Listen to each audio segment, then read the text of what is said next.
Have you any idea how successful censorship is on TV? Don't know the answer? Successful, isn't it?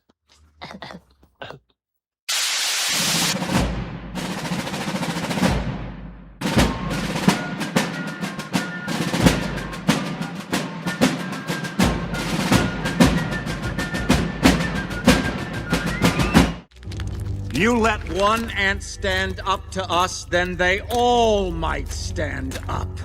Those puny little ants outnumber us 100 to 1. And if they ever figure that out, there goes our way of life. It's not about food. It's about keeping those ants in line. That's why we're going back. Does anybody else want to stay? Let's ride!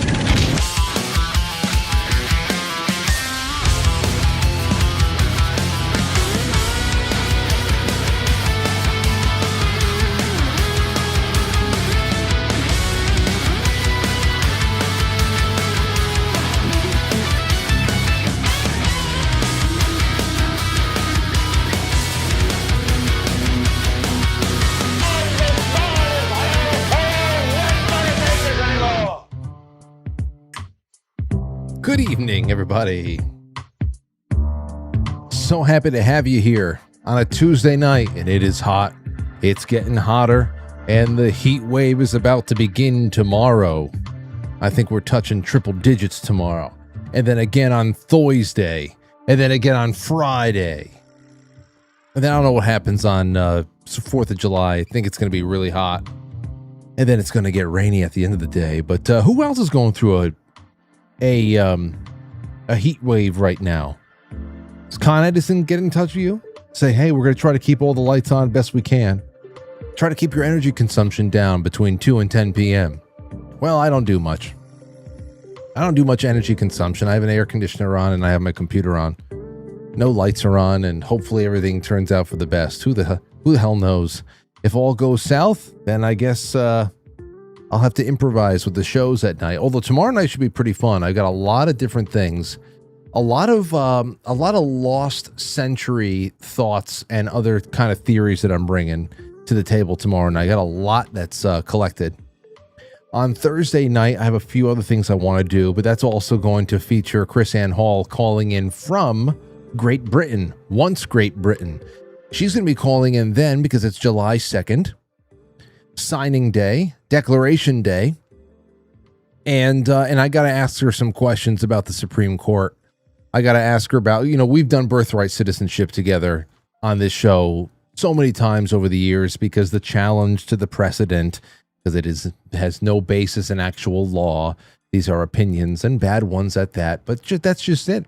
That's just it. For all the squealing and gnashing out there that goes on because there's a supposed 6-3 conservative Supreme Court majority out there, boy, do they get a lot of wins.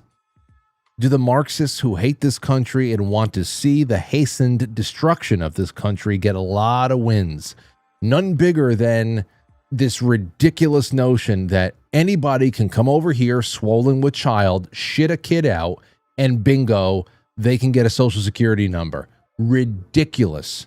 On the face of it, ridiculous. And what's even more ridiculous now is everybody's like, well, now we can amend the Constitution. Okay. Okay. Go ahead and find the majorities and the political will the consensus to do that shit.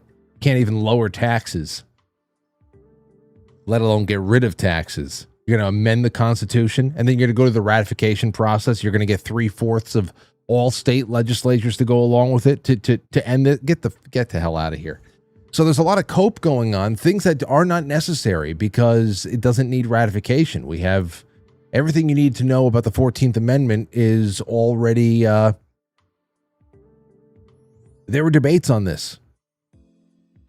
The intent of every clause is already on the dock and already on record. But that's that. So on Thursday night, I'll ask a couple of pointed questions about this with Chris Ann when she comes on. But she's going to be she's going to be in London. She's going to be in the UK. So I don't want to take too much time away from her time out there. I just want to get a little bit patriotic and have a couple of nice exchanges before we kick the can down the road into Independence Day weekend. Even though it's very hard to be focused on Independence Day weekend when at every turn there's a reminder of how far we've slid and what we've never actually even experienced. It's all just myths at this point, So we'll talk about that. And you know what? Something else real quick. Speaking of the Supreme Court, I think that Mitch McConnell has become the Republican Ruth Bader Ginsburg now. Nobody knows if he's alive or dead. Here he is right here. I've got this is going around that there was a 911 dispatch regarding him at 8:36 to his home in D.C. on June 14th, requesting EMS stating unconscious and needing advanced life support. Nobody knows. Nobody's seen him since. This is going around right now, and people are wondering what's going on. Obviously, he hasn't really been a big factor in anything. He's fallen all over the place and just kind of being a stick in the mud. And so I don't know what's going on there. But between this and the Supreme Court, that Amy Coney Barrett, man, I'm so embarrassed for myself from like 8 years ago, whenever the hell it was, when I was like, oh, wow, she could be great. She was an intern for Justice Scalia. She must be cut from similar cloth. And no, she might have been the person she might have been the one who smothered him. She might have been the one who pressed the pillow over his face. After all these years, I shouldn't laugh about something like that. But good Lord, what a disaster. So for every win, there's this. But I have something, a poll up I want you guys to know about, because even if you're not watching on YouTube, you should go over there and vote while we're still live. The poll is this, because we're going to be bringing on Leo Zagami in a few minutes. If aliens turn out to be hostile, the key word, if aliens turn out to be hostile, who should negotiate with them first? Understand what I'm telling you here. Who should we send to negotiate with hostile alien visitors first?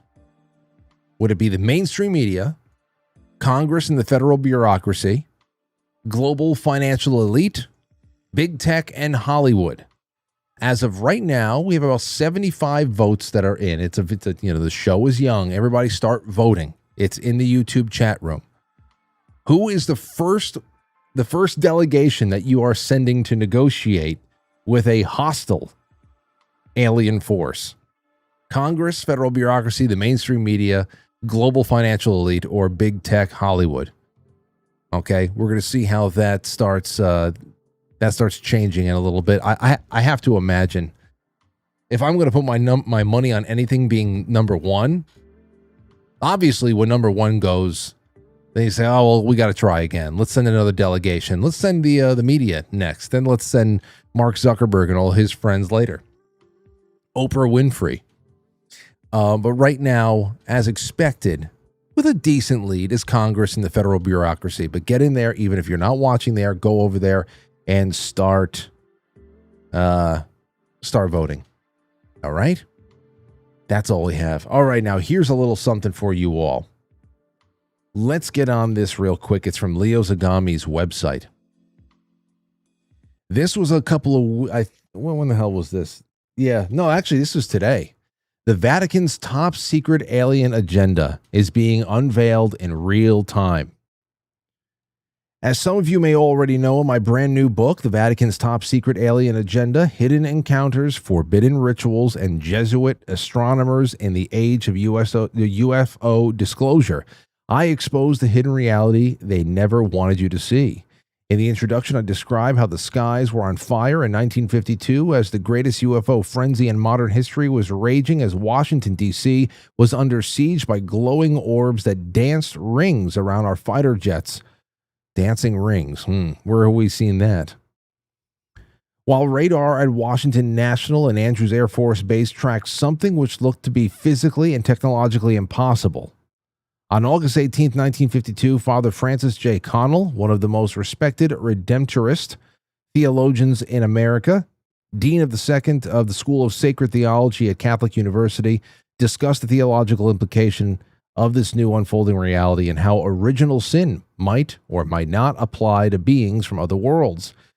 In Time magazine, they were already preparing the theological groundwork while the rest of humanity was still in the dark. Now, 74 years later, on June 25th, 2026, just a couple of days ago, at the Disclosure Forum 2026 at the U.S. Capitol, Congressman Eric Burlison of Missouri, member of the House Oversight Committee and the Congressional UAP Caucus, dropped a devastating public bombshell, a long-buried 1952 reel-to-reel audio recording that has been confirmed to exist, and MIT's Lincoln Laboratory has agreed to release it. The tape is labeled AFATIC Film, March 52, entitled Flying Saucer Talk. On it speaks Edward J. Ruppelt himself, the very first director of the U.S. Air Force's Project Blue Book, giving an official military briefing on the UFO phenomenon and the absolute peak of the 1952 Washington invasion. These are real things that happen, ladies and gentlemen. The explanation for it, who's holding the strings, it's something completely that in the Battle of Los Angeles.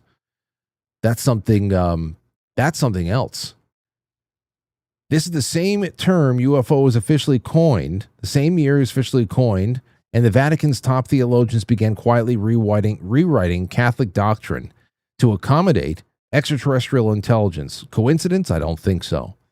Well, we got so much more to bring up with Leo. He was on a little over a month ago, and I had to get him back on as soon as his book came out because we had some really great exchanges.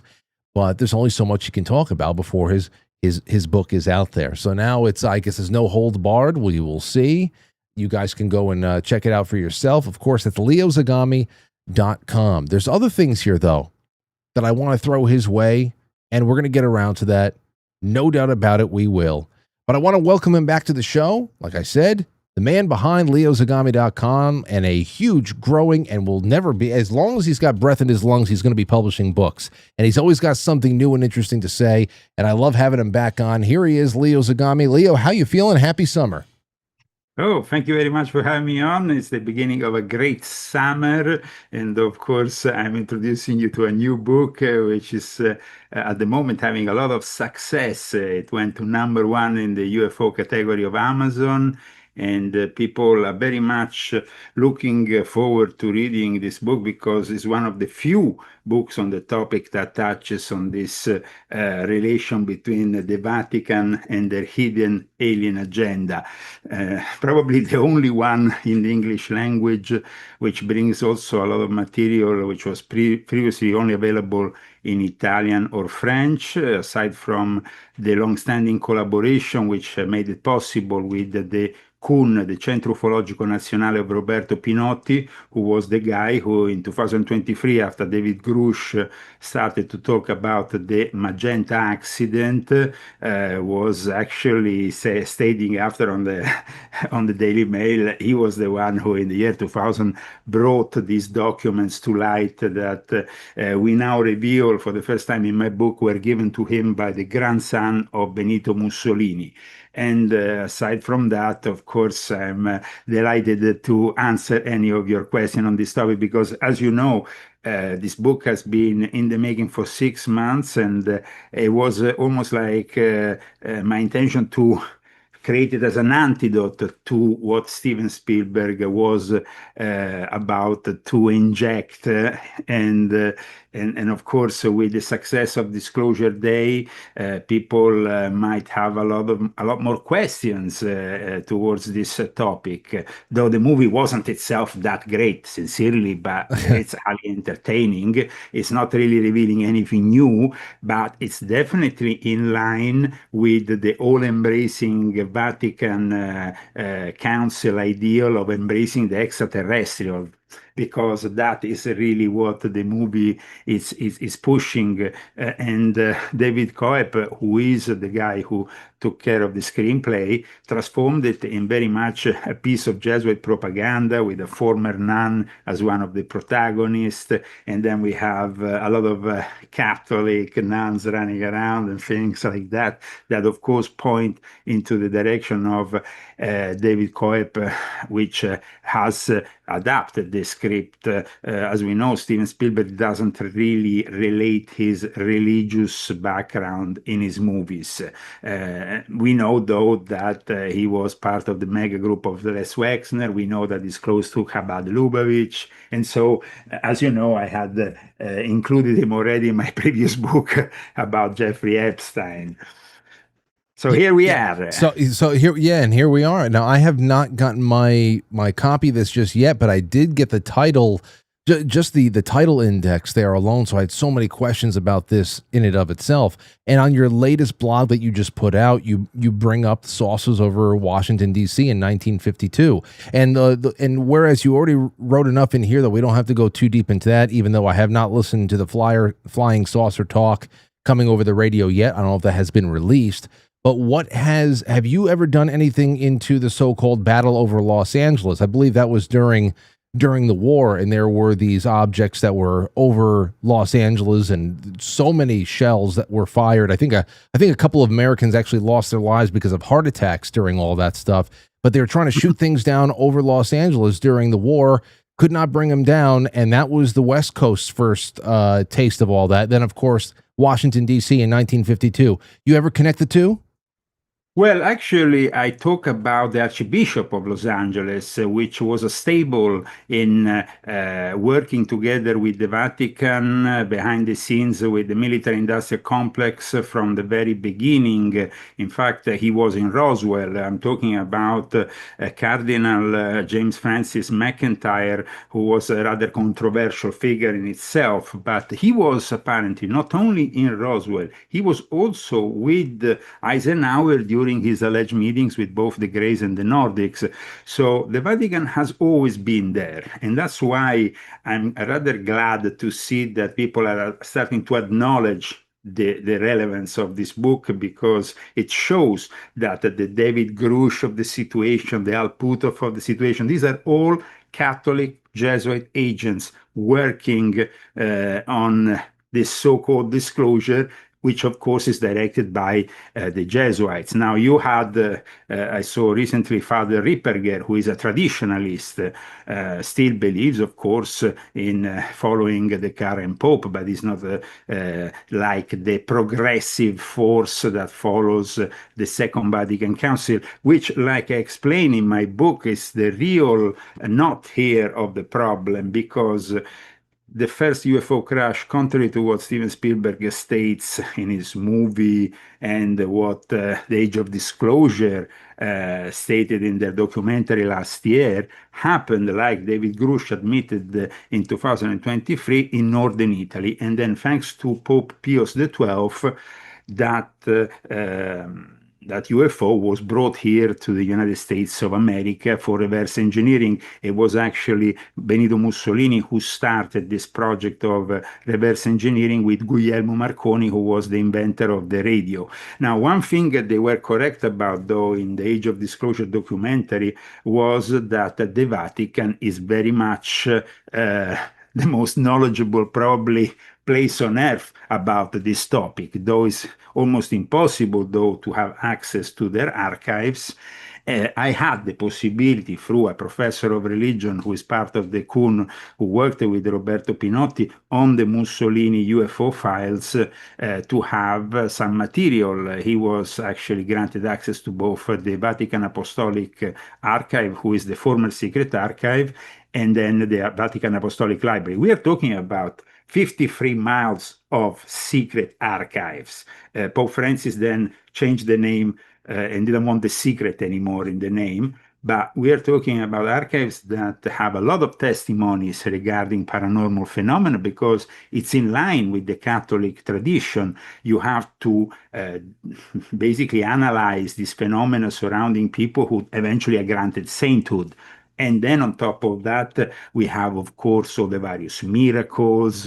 And all this is kept very much for a limited bunch of academics who every now and then have the possibility, like, for example, Professor Pasulka. But like I explain in my book, people like Jacques Vallée, Professor Pasulka, these are gatekeepers who are, of course, giving us knowledge in little droplets, but they're not obviously giving us the entire picture. Let's not forget that, for example, Luis Elizondo, now there is a whole thing going on with Ross Coulthard, who admits he is from the legacy program Luis Elizondo. Luis Elizondo's lawyer is a former Jesuit novitiate, Danny Sheehan. So here we are talking about facts. There's no speculations in my books, just facts. Well, let me ask you this, because you've already brought up the Jesuits, so let's start there. Then I want to get to heads of state and everything else like that. Yes. But obviously, we're going back centuries here. They were at the center of most of the most sophisticated astronomical institutions in the world. So my question for you is, what were they exactly looking for in the skies that would be considered something other than conventional scientific goals? Was it life? Was it signals? Was it objects? Was it arrivals? What were they looking for, and what do they actively still look for in the skies? Okay, first of all, they were the ones that almost 500 years ago, with Ignazio Loyola, started this order in Rome. They, of course, inaugurated this Collegio Romano, which was their first university in Rome, let's say, with a observatory. So they were always pointing their eyes towards the skies. They were the ones who brought astronomy to China. And on top of that, they pioneered also a lot of other elements that, for example, go into their educational, let's say, sector. But at the same time, let's not forget that the Jesuits, like I explained in volume 12 of my Confessions, which we discussed previously on your show, were actually chosen by the Pope and picked up as an order after Ignazio Loyola had been arrested several times by the Inquisition because of their knowledge of the occult. So evoking and connecting with these beings was always a subject of their studies. Aside from astronomy, once upon a time was, together with astrology, one science together. However, anybody that will criticize their vision was, of course, then arrested by the Inquisition, people like Galileo Galilei or Giordano Bruno, who even ended up on the stake because of the Jesuits. However, they were kicked out of the Vatican, as you know, in the 1770s. They went back in 1815, and eventually, when Pope Leo XIII established the Specula Vaticana, they were not really, as we know it today, they were not really the exclusive astronomers of the Vatican. It happened gradually from 1906 onwards, but it was in the 1930s, after this UFO and all the sightings that followed for a number of years, that the Pope of the time, Pope Pio XI, who really was also important at the time in convincing Marconi not to give the reverse engineering results to Hitler or Mussolini. It was in the 1930s that after that accident, the Jesuits were granted exclusivity over the astronomical section of the Vatican, and their headquarters that was then moved to Castel Gandolfo because of light pollution in Rome. It had moved, of course, within Rome, but the light pollution grown even in Castel Gandolfo, and that's where later on, with Father Coyne in particular, there was the move to establish the observatory in Mount Graham in Arizona, which then gave birth also to another observatory with a coalition made of of various universities, which then created that infamous Lucifer infrared It made a lot of thing, headlines. which made a lot of headlines. And the Vatican, of course, and the Jesuits immediately distanced themselves, erasing even their links from their official website. But then today we have the present director of the Specola Vaticana, who actually was at the University of Heidelberg in Germany, which headed the Lucifer Consortium. So they are simply hiding their link to this name for obvious reasons. Well, you talk about that there have been numerous popes. We're going to talk about. I want to ask some questions about Mussolini and things that were going on around the early to mid 20th century, but especially with the popes. You said numerous popes have met with non-human entities. Well, we let's refrain from let's be very careful and follow what is J. Allen Hynek, encounters of the first, second, and third time. Now, of the third kind. Now, the third kind is the direct contact, as you know. And we know that there was that direct contact established by John the 23rd, who was also the guy who kickstarted the Second Vatican Council. Of the third kind, John the 23rd? Yes, that happened in Castel Gandolfo in the garden. He just saw it. 20 minutes. He just saw it. There's no. No. They came down of the craft, and the secretary, Monsignor Capovilla, witnessed the Pope talking with this alien for 20 minutes. It was apparently a Nordic, some say a Venusian, but that was apparently the contest. Instead, the Pope that preceded him, Pope Pius XII, who had been the secretary of Pope Pius XI, and who was also the guy who David Grush told back channel to give the UFO to the OSS, which then became the CIA. Well, he had instead in the early 50s another kind of experience, an experience of the second kind, meaning it wasn't not only, he related it to the miracle of Fatima, which is in itself, for a lot of people, has elements of the UFO phenomenon. The Blessed Virgin Mary apparitions often have that element. But in any case, that happened in the gardens instead of the Vatican, and left traces in the atmosphere, the miracle of the two suns. And I actually print in my book, I also have a note that was discovered and printed by a journalist in Italy regarding this event. You can't see it very well, but this is actually the cover that La Domenica del Corriere, at the time an important magazine, dedicated to this event, this encounter of the second kind. Then we had, during a conclave that went on in 1492, if I don't get it wrong, in the year, of course, of the official discovery of America, we had another event while the cardinals were actually going into the conclave. They saw this squadron of UFOs going over the Vatican. Now, that happened, though, also in the 1950s. And I have in my book a very rare photo of this period and of this event. This is a genuine photo.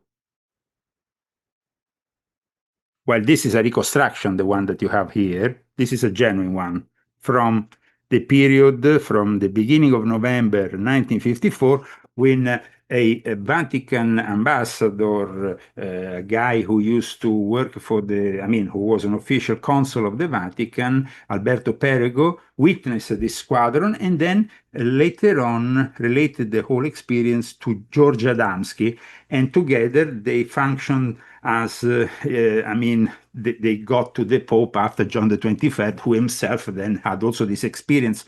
But before, the interesting thing about my book is that thanks to my Masonic connections, this book is filled with information you can't find anywhere. Like, for example, we have the prophecies of John the 23rd related by Pierre Carpi. Pierre Carpi was a member of the P2 who wrote about the fact that before that encounter of the third kind that happened in July 1961, and before he became Pope, Pope Roncalli, Pope John the 23rd, had experienced his first contact in a lodge of Freemasons in Istanbul, Turkey, that was open in the Rosicrucian degree. Now, we know that the Rosicrucians have always had this, let's say, connection with these otherworldly beings. Okay, so then let me ask you this, because I also saw in relation to that conferences, extraterrestrial intelligence conferences in the Vatican. And when you say that, when you list that, because like I said, I have not read the book yet. I'm waiting for it to come in. Are you Well, actually, my book is written in collaboration with the guy who was invited to do this conference in 2010, Roberto Pinotti. Well, that's what I'm asking you. You're talking about conferences about ETI or conferences with extraterrestrials? No, I'm talking about the conferences about the subject. Okay. But of course, then we have also other events. You see, Roberto Pinotti, the guy who helped me in putting together this book, who is the co-founder 60 years ago of the Centro Ufologico Nazionale, was also very much connected to Corrado Balducci, the late Corrado Balducci, who was very outspoken. But when Roberto Pinotti did the conference and brought the Kun in the Vatican in 2010, this was the Italian press that said the extraterrestrials bark in the Vatican. However, this is this year instead. Bibolotti, who is another member of the Italian Kun, always at the Church of Saint Anne. Now, in regards instead to other things that you might want to focus, well, we have even a skull that was found allegedly inside the Vatican archive of a being which some say might be an alien gray. Now, regarding this book, I must say that it shows finally who is behind this whole disclosure that is happening right now, and that I think is one of the most important elements, to not be any more passive in front of what they are programming us with and where they took the actual decisions, because the Vatican has been at it for decades. You see, when there was that Washington, D.C. event in 1952, like I explained in my latest article, you can find on leozagami.com, that was the moment in which, of course, it was just a few months after they had created Project Blue Book. Project Blue Book was created in March of that year, and I think, and then that happened in July. And in 1952, with this, this alien invasion, seeming this UFO storming orbs all over the place, that really changed also the idea that the Vatican had, theologically speaking. They wanted to upgrade their religion, ready for this disclosure. So eventually it will be Pierre Teilhard de Chardin, which I think we nominated a few times during our past shows, because he was the guy who inspired the main figure, the character in The Exorcist. He was the guy who inspired Arthur C. Clarke, 2001 Space Odyssey. Well, Pierre Teilhard de Chardin, before dying, he moved here to the United States because he was considered, at the time, his stuff was prohibited by the Vatican. He was a preconciliar reality, which wasn't embraced by the Vatican. He was too progressive in his view. But he has then laid out the very foundations for this new theological approach, where the original sin is inherent in the Big Bang, and so it just gives the Vatican still some relevance in the possibility of a disclosure. However, what I'm discussing here is also important because with the Pope, like John the 23rd, who was a Rosicrucian and a Freemason, who had this contact directly with an alien being, who then created this Second Vatican Council that revolutionized the Church. Like, for example, Father Ripperger doesn't really accept the fact that a lot of the liturgy was abandoned after the Second Vatican Council, and I'm strongly with him in that. But the problem is that the Vatican was changing their whole liturgy because they wanted to then kickstart what gradually became their plan for a one-world religion in time for disclosure. And now the present Pope has moved back to Castel Gandolfo, where that encounter took place. You just brought up Father Ripperger, and one of the things that he said about just the general nature of what's going on right now, what we're being prepped as an exorcist, he tends to believe that this is a little bit more demonic in nature. Now, that's something that he talks about on the regular. I don't know where you went. Oh, there you go. Well, I don't know. You just blipped away. Now you're back. Okay. That's, I don't know. I know. Do anything. It's getting spooky over here. Okay, it's getting spooky. But this is something he talks about on the regular, and you'd have to imagine it's not that uncontroversial. But okay, no, let me explain. Well, wait, hold on. Wait, no, because I wanted to show you this, because this is a piece of news just from a couple of weeks ago. Okay, we have a character. We have a that's Monsignor Rossetti. Now, Monsignor Rossetti used to be an intelligence officer before becoming an exorcist, and worked for 19 years in the Archdiocese of Washington D.C. And he was a great exorcist. But just for mentioning the fact that the aliens are demons, he was kicked out of his office after 19 years of service as an exorcist. That is unprecedented. I mean, that is also in my new book, by the way. The story is in my new book. It really, and here's the quote. And this is what I don't understand why he was so quickly removed from his post. He said, "There's a danger here." When you read the book, you're going to understand it. Because you see, it goes really deep into the new theology of the Vatican. When the Vatican tells you that they are ready to baptize an extraterrestrial, this is a book by Jesuits. Guy Consolmagno, who is present director of the Specula Vaticana Foundation, and Paul Mueller as J means Society Jesus, so they're both Jesuits. Would you baptize an extraterrestrial by these two guys is not even a new concept. It's a concept that 20 years prior to this book was actually launched by a guy called Father George Coyne, who was himself at the time the director of the Specula Vaticana, who was the mentor of Guy Consolmagno.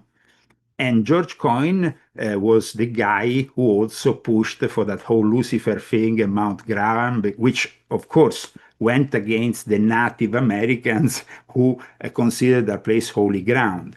So when it comes to the various theological differences, there is a theological difference here. That's why I said Father Ripperger is very much a traditionalist, because traditionalists view these beings as demons and view them in a preconciliar way.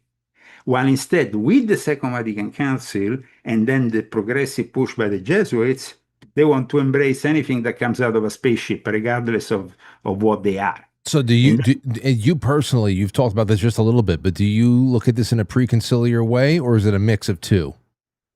I have myself explained in this book that, of course, we need to view the reality of the fallen angels, the demons, and so we can't really simply, open ourselves like the Vatican wants to anything that comes from the UFO reality. Absolutely. So I'm closer definitely to Father Ripperger. However, I also know that the universe reflects good and evil, and any possible race reflects good and evil. And so we can't just, we have to understand this concept, which then brings us to the realization that if they are a superior species, they might have ill intentions against us or good intentions, depending where they position themselves in the good and evil yin and yang scenario, if you know what I mean. Yeah. So I cited Ripperger because then I tried to be rather unbiased in the way early in the book in chapter 1, I explain all the various positions: the Orthodox, the Russian Orthodox, the Evangelicals, Lutheran, every single theological position within Christianity, I frame and I project. But I also explain that the Jesuits are the ones that are today infiltrated and have control over everything. They have control over the Lutherans, the Anglicans, they have control over every evangelical church, because the Jesuits have been infiltrating after, with the Counter-Reformation for 500 years, what is known as Protestantism. So that is really where we stand here. We stand with the church, which is sending us the message which Steven Spielberg has filtered in his movie: embrace the gray. Now, we know that the gray is demonic. We know that even Father Ripperger has stated that. So I agree completely. But Steven Spielberg instead, since Encounters of the Third Kind, since the early, after Jaws, they knocked at his door, naval intelligence, and then from that moment onwards, between naval intelligence and CIA, he's been he's been working for them. So Encounters of the Third Kind, E.T., and then Disclosure Day now are all products of a psychological operation. And if this psychological operation is telling us to put down our guard and to embrace these beings because we are the evil ones, well, I have some problem with that. That's always what it is. It's like, hey, they're only here to help us stop polluting. Stop. they always, it's always come down to some kind of thing like that. You wrote about Mussolini, but I want to ask you another question about what was going on in the early. There was one good thing that happened at the time of Mussolini. You see, Pope Pius XI and then his secretary, which became Pope Pius XII, in the end did the right choice. They called Guglielmo Marconi, knowing that he was an ardent Catholic, and said that this technology you have reverse engineered that could change the course of the Second World War, please don't give it to Hitler and Mussolini. And he actually didn't. So that death ray could have changed the course of the war. What about the Germans? Because of all, the Germans were involved because immediately after the UFO arrived in northern Italy, then Mussolini called the Anerbe and Himmler. More specifically, though, the occult ufology lore that the Germans received schematics to build. That is remote viewing. Is the same thing that since the early 70s Hal Puthoff has done with a series of programs that eventually in the early 90s were named Stargate for a reason. I mean, when you talk about remote viewing, people focus on the fact that there were remote viewing, bases in Soviet Union, this and that, doing the work of spies using this technique. But soon after the beginning of this work in 72, 73, they started to contact non-human intelligence. And then it became a totally different thing. Their project became a completely different thing at that point. We have people like Ingo Swann, who even wrote a book about the Blessed Virgin Mary apparitions in relation to the UFO phenomenon. So in your estimation, did the Nazi bell come from the Thule Society, harnessing virile energy and channeling, or was it a reverse engineered craft? I think that there was some attempts to reverse engineering, but mainly what they discussed with the alleged existence of the Vril, which was always very much never proven completely, but we have other secret societies that we know were proven, and they were at the basis of Nazis, like the Thule Gesellschaft of Rudolf von Sembotendorf. So there was a reality; it wasn't just fiction. And what the Anerbe and what Himmler did in his castle were, of course, contacting, remote viewing, contacting these beings, and establishing the possibility of getting access to their technology. However, in my book, I also explained that, for example, during the Setka program in the Soviet Union and the work of Lieutenant Colonel Sabin for the remote viewing unit 10,023, these aliens, extraterrestrial beings, extradimensional, interdimensional, also always pointed out to the fact that they didn't want to give this technology for military use. So then it became forced, this whole situation, but the humans thought that they can get away with reverse engineering this technology without thinking that it's actually becoming a Trojan horse to take control of our reality. Because the moment in which this reverse engineering started, in fact, one thing that also is very important, the group that Mussolini started was called RS-33. Now, a lot of people think this was the moment in which the first UFO and Mussolini ordered absolute silence to all the journalists in Italy with the penalty of being arrested and probably even executed because they were not joking in fascist time Italy. So the thing is that the RS-33 cabinet people think it's 1933. No, it's actually Roberto Pinotti discovered this was the archive section in Milan dedicated to reverse engineering. So the reverse engineering started with Mussolini and, of course, also Hitler's attempts. But then, once they, of course, lost the war, those reverse engineering attempts would be then followed up by the Americans. The legacy program here in America, which then was built, on the ashes of the Manhattan Project, the Department of Energy, the defense contractors, the CIA, and the Air Force intelligence.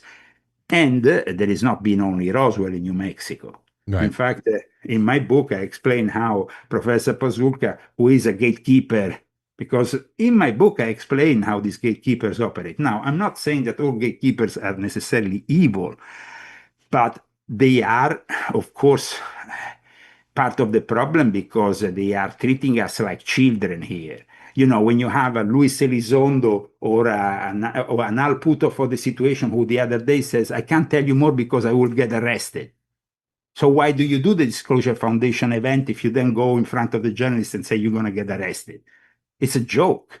I mean, they are giving us this soft disclosure with Trump, who is also, trolling and posting idiotic things like the alien in chains or the Nordics or this and that. But I mean, this is a serious topic. And we have seen that Congressman Burrison tried to advance something that could have changed things and immediately was shot. I mean, there is no advancing a law for transparency in this issue because you have Lockheed Martin, you have Palantir with the new, in December 2025, they inaugurated that general AI, military-only AI, which we know nothing about, which is also part of the problem, because I repeat, the AI technology, like I started to explain in volume 7 of my Confessions and then volume 9, where I gave the first hints, is a reverse technology that, is actually building a digital prison around us. And by 2030, right in time for the alignment with Sirius, the grid is shutting around us. With the data centers are part of this current invasion. It's almost like, we are being, it's a sci-fi movie almost if you think about it. They are building these data centers in every corner. They're taking our water. They're taking our resources. They're making us pay more in our electric bills. And who and for who? And are these interdimensional portals? Because in my book, I explained that there is a testimony by people who worked for Sam Altman who say these are interdimensional portals, the data centers. I often wonder about that, and it's a frequent topic on the show because I'm telling you, those headlines like the guy, the exorcist from DC who was taken off of his post. I mean, that is a very strange, very severe thing to do. That means that the Vatican has, even if they didn't officially state a canonic law, that whereby we have to worship these aliens, because the problem is that in a few years from now, we are no longer going to be able to criticize the aliens. Well, let me ask you about the more provocative, one of the most provocative things that stuck up like a sore thumb on your book listing here. And that was the section that involves forbidden rituals connected to extraterrestrial contact. Now, what is the primary purpose for this ritual itself? What do you mean by this? Well, that was a thing of the past. It was a thing that no longer, now we are in a different age in which, there is technology that is working at CERN to open portals. We no longer are using complex evocation from a hidden grimoire and trying to evoke something. But however, in my book, I showed that there was actually a grimoire that was allegedly written by a pope.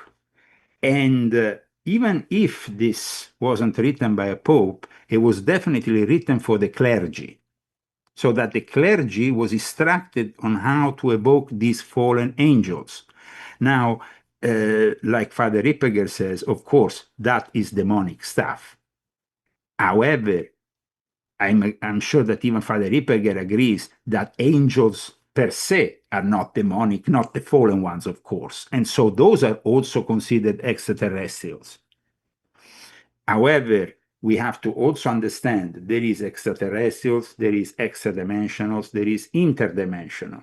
And all this reality of creation is, of course, unfolding in front of us now, but the lies of the governments continue because behind the scenes, Russia, China, and America are, of course, reverse engineering and trying to outsmart the other.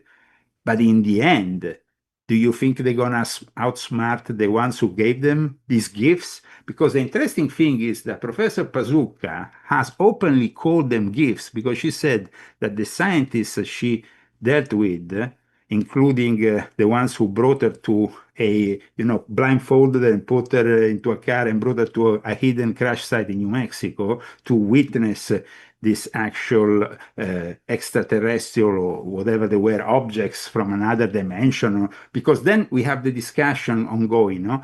Is it extraterrestrial or is it extra-dimensional? Or maybe it's both. Because if we go back to Carl Sagan and Contact, well, Jodie Foster at the end of the movie, she's not going with with a rocket to the stars. She's going into a interdimensional portal.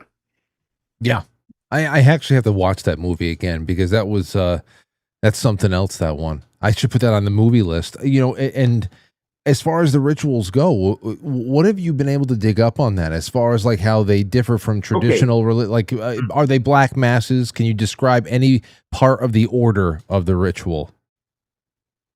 In my book, I actually explore and explain how these grimoires work out.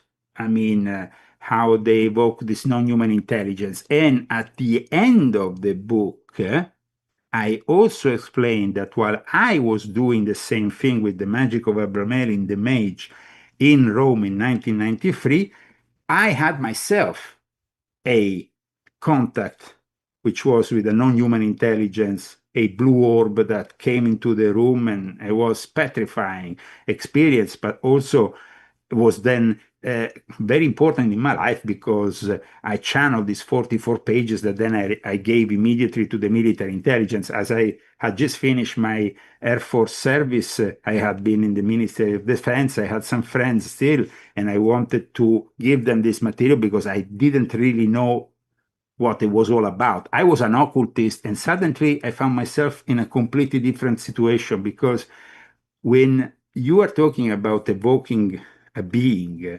especially, when it comes down to these occult grimoires, you will not expect something so scientifical and military. Okay, they call them Legion, or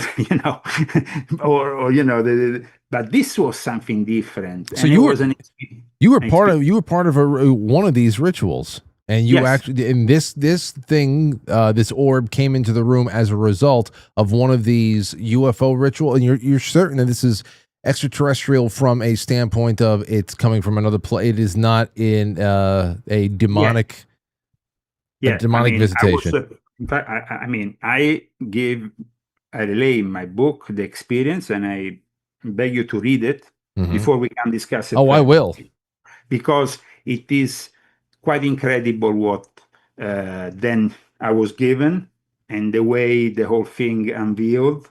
It was a probe sent from, at least that was what this non-human intelligence was transmitting to me, that they were on top of the Vatican. And apparently the squadron that we occasionally saw over the Vatican is permanently there, but is covered by some kind of plasma, and of course interdimensional, so I guess they can switch in and out of this dimension. I don't know, but this was my own experience. However, because it was something that I experienced, like I said, after my time in the Air Force, I then gave it to the SISMI, which was the Italian military intelligence, and since then it was classified. However, I decided, as a side note, at the end of the book, before the last chapter, which is the interview with Roberto Pinotti, to actually give my experience. And I'm sure that you will find it very interesting because then certain elements are given during this experience. I don't want to spoil, of course, for the readers. No, I'm going to get it. I'm going to talk about it, no doubt. I need to know more. So when you say that while this was all going on, there was I can tell you one thing though. It helped me then escalating, like in the years after that, I kind of went through the degrees of a series of orders and Freemasonry skyrocketing because it gave me an advantage point. Some people would say, damn, I don't want that thing clinging to me. What do you feel? Do you feel like I exorcised it. I had to go to Egypt. I went to a woman called Madame Fula. I was brought there by the Butrus Gali family. Now, the Coptic Church had the most amazing apparition of the Blessed Virgin Mary in Egypt in 1968. I was very curious of going to Egypt and studying with the Coptic Church for a period of time, which I did thanks to the Butrus Gali family. And I ended up also being exorcised, which was also an incredible experience because the exorcism that the Coptic Church does is different from the Catholic exorcism. They actually put on top of your head a boiling lead water. They pour lead on water, which automatically then at that point the water makes the lead immediately go hard.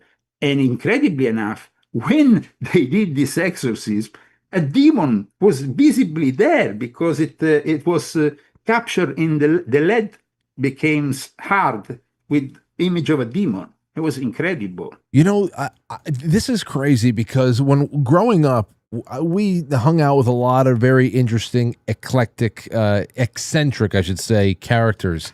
And that's one of the things that would pop up there about demons whenever we were talk about going, demon hunting or paranormal or supernatural situations, that demons could be cast into and imprisoned in lead balls. And that lead in particular was almost like a demon kind of a prison if you knew how to wield it properly. In fact, Madame Full, I remember, she had problems with her eyes because when you use the lead all the time, it creates some cataract problems. So she had this cataract problem because of the lead that she was using during the exorcism. However, she didn't simply, exorcise anybody that came through the door.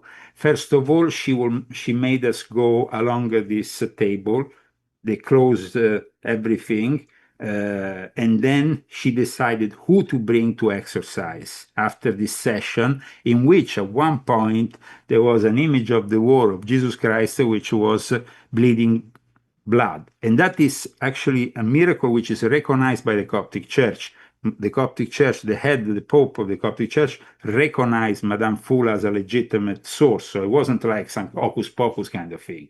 But there were actually even Muslims there who wanted to be exorcised by the Coptic. So it was also very interesting to see that in this case, exorcism functioned as a kind of unifier. Yeah. So there wasn't, and when the Blessed Virgin Mary appeared in Zaytun in Egypt in 1968, everybody, Muslims, Christians, everybody could see her on top of this church for a long time, not for just one day. And it was one of the most amazing events. In fact, last year, my book also talks about the Soul Foundation. Have you ever heard of the Soul Foundation? No.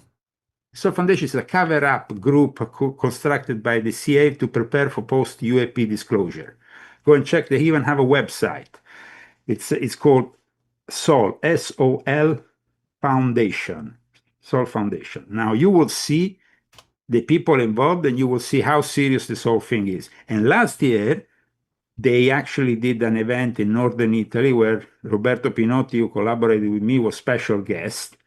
And in that event, Pasulka intervened and discussed the Blessed Virgin. You see, all these people are CIA operatives. Gary Nolan used to work for the CIA. We all know who he is. Peter Scaffish was in the Congress the other day, on the stairs of Congress, when they did it. These people are a front. And they're not only the only people of Soul Foundation. The rest of the Soul Foundation is military intelligence. Watch what kind of people. I mean, this is the guy, Ray Davis there. Watch Davis there. That, have you ever heard of the Davis memo? No.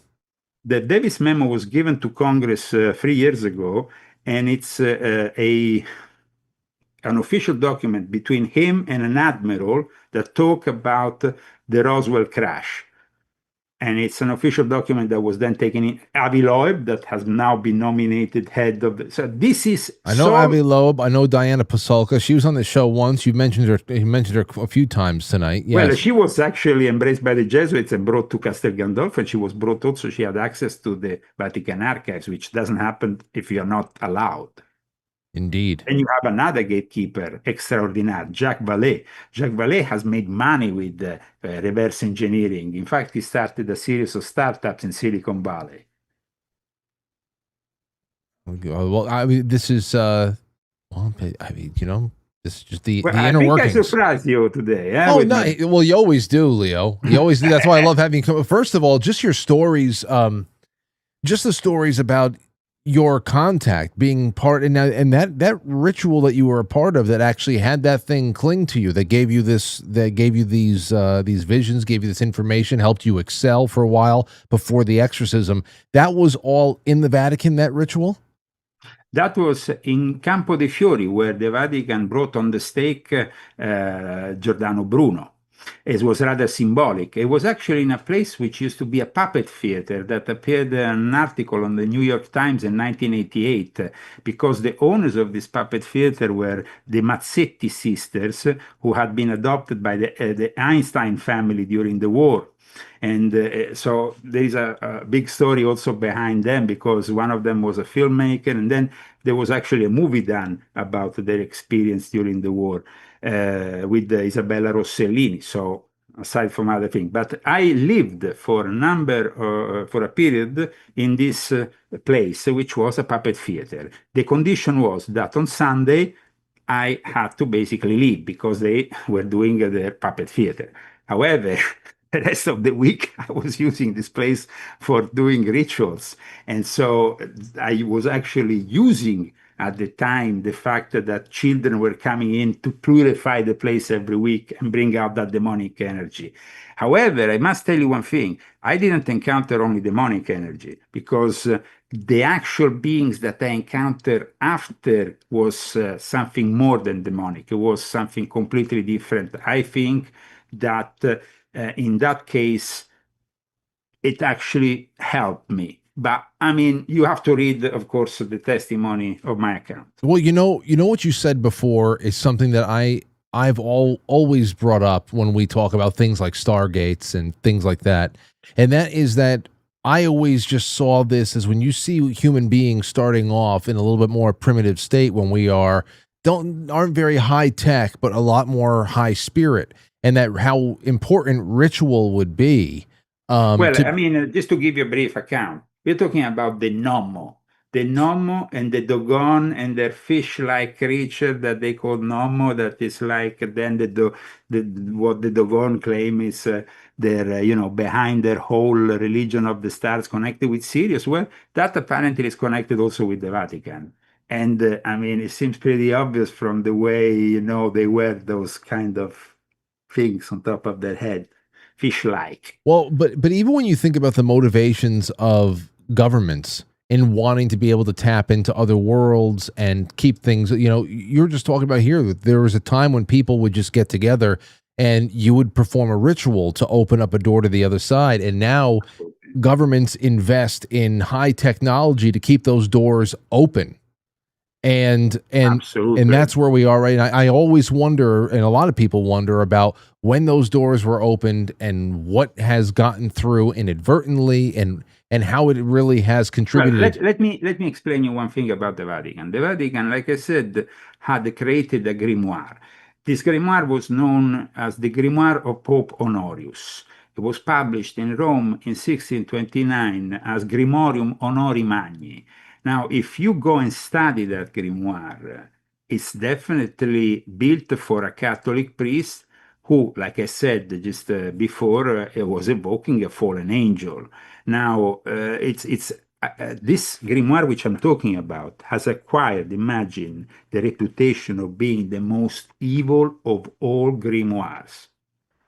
it's it's not, because unlike the similar texts that are more connected to Kabbalistic magic of Jewish extraction, this has a strong Christian influence, and it's even ascribed to a pope. So, according to the heading, the book was merely a papal bull issued by Pope Honorius III to extend to all the servants of the church the power to summon and command demons. And this is something of course of great importance, because we know that it teaches how to evoke even the king of the demons. It's something really important to understand how the Vatican has hid their connection to the occult for so long, but there has always been a connection with the occult.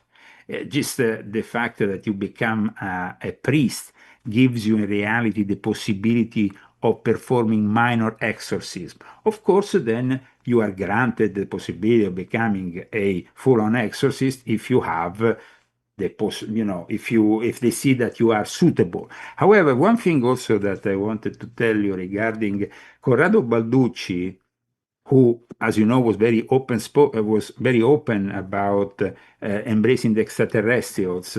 He used to be also connected to Zecharia Sitchin. And Zecharia Sitchin was then connected with the P2. This is Gianmario Ferramonti, who used to work for Licio Gelli.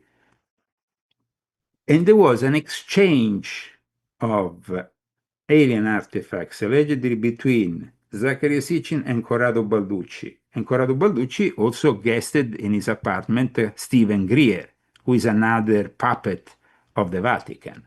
I was wondering what you were going to say about him. Well, the guy is like now dramatic. Oh, disclosure day. We are approaching the moment. He made this in the last 24 hours, the biggest announcement of nothing, because of course, nothing has changed from a week ago. But he's preparing because he wants to stay relevant, and because let's not forget that the lawyer of Luis Elizondo and Stephen Greer is Danny Sheehan. So they are all connected. This year at Contact in the Desert, it was like, Jesuits united. At one point, Danny Sheehan was asked, so what is the Vatican doing? And he admitted that he was invited now to go to Castel Gandolfo by Pope Leo XIV. So by doing that, and if we view all his career from the 1970s, his involvement with the White House and the Jesuit headquarters as a legal advisor, before that as a Jesuit novice, the Jesuits have been always in control of all the UFO movement. There is no grassroots UFO movement that then manifests a conference like Contact in the Desert.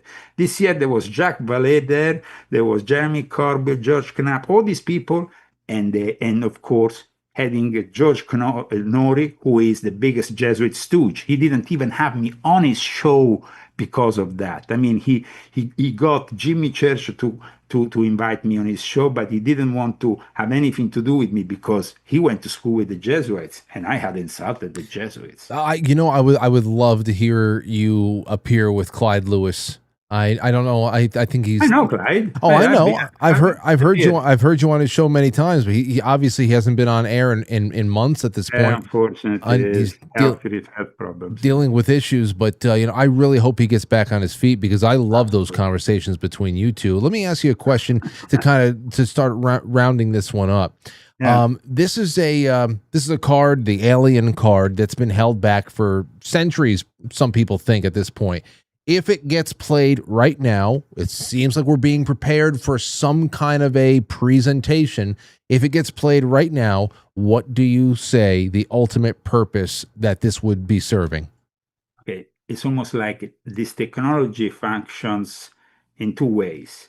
It's giving us the possibility of now pointing the eye to the skies, and soon, with the help of the AI, we're going to, of course, come into contact with extraterrestrial beings, because we're going to have a complete different reality once the AI manifests its full potential.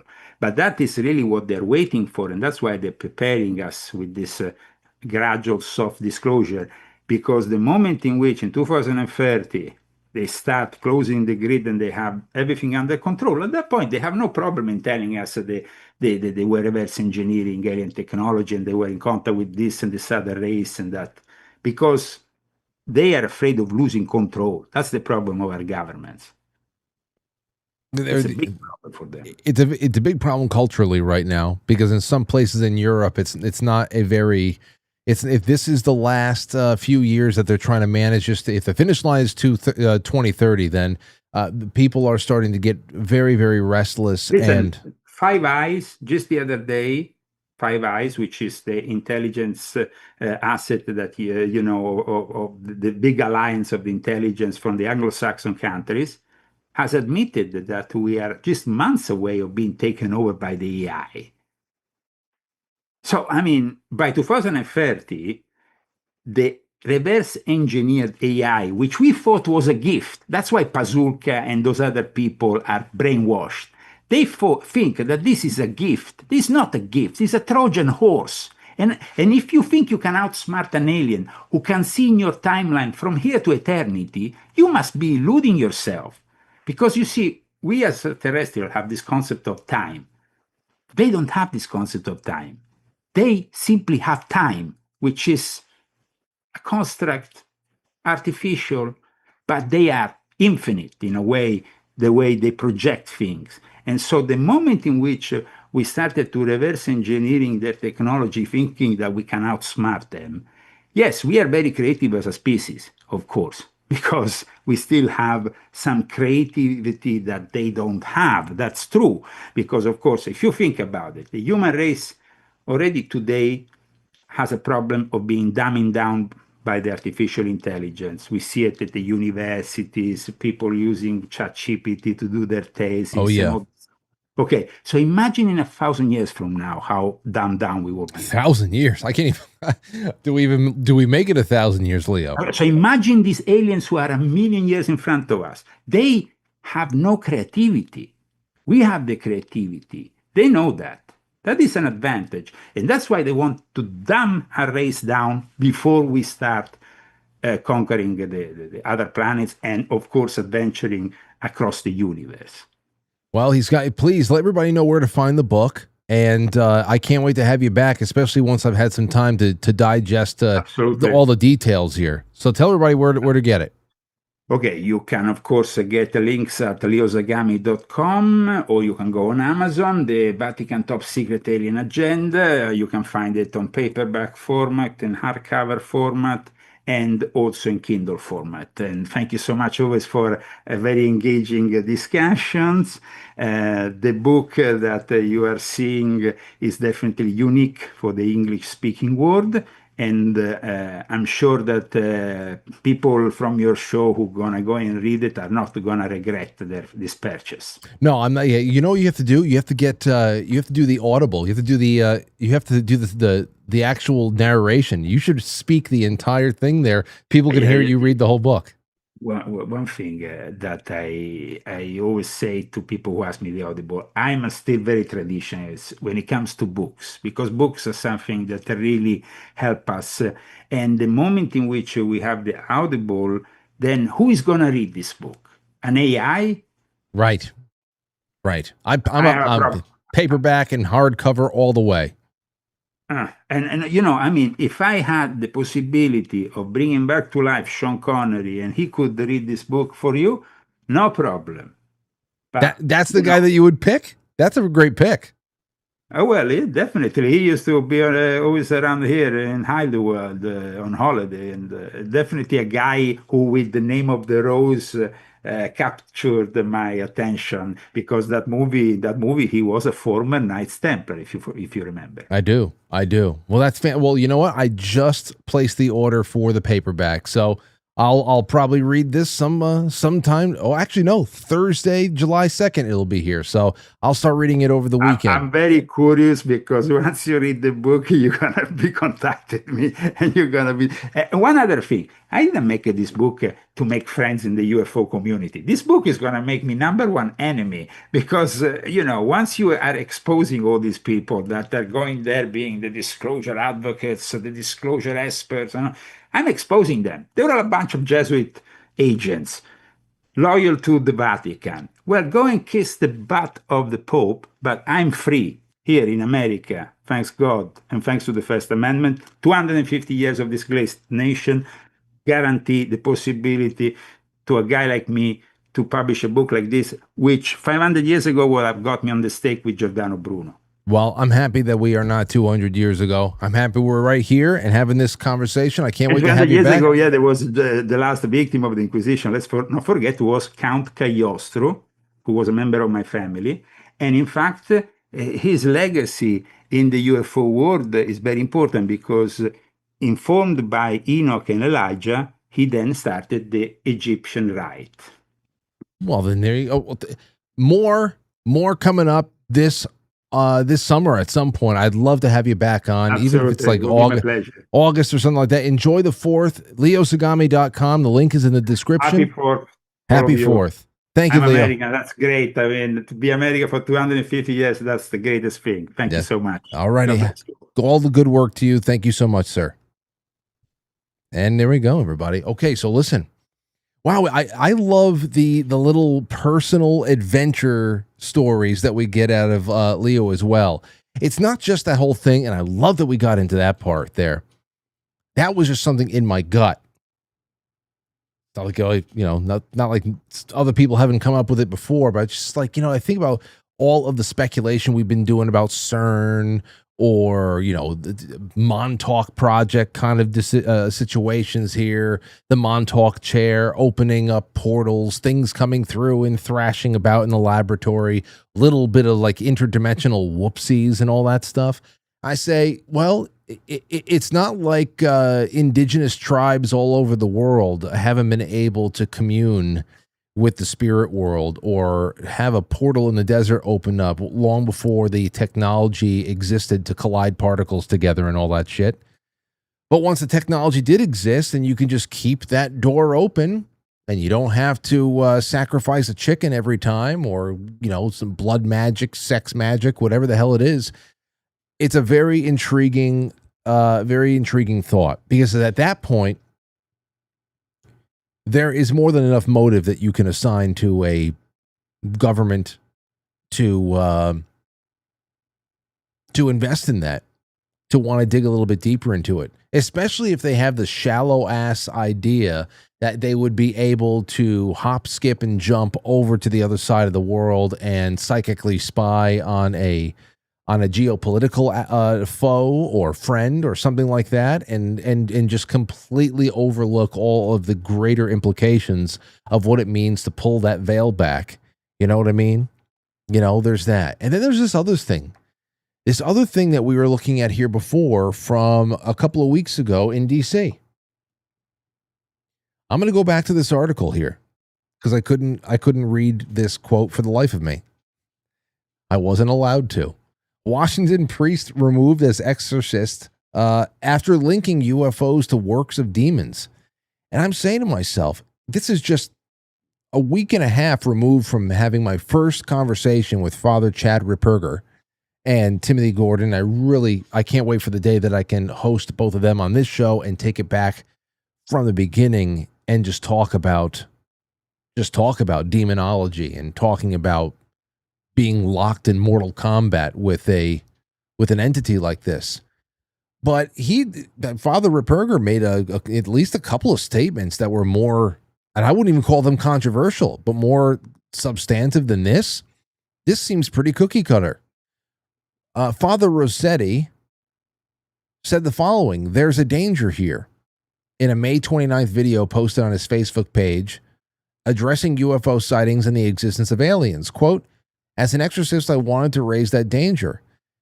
And that is that demons like to hide. They don't want us to know what they're doing because they're more effective when we don't realize it. They can kind of get into your head, manipulate things in the world to influence us to do evil. It's my personal belief that probably many, if not most, of these UFO sightings are in fact demons, Rossetti added. The Archbishop, let me see here, Cardinal Robert McElroy, said the Archdiocese is also cutting ties with St. Michael's Center for Spiritual Renewal, a Washington-based nonprofit headed by the priest, Monsignor Stephen Rossetti.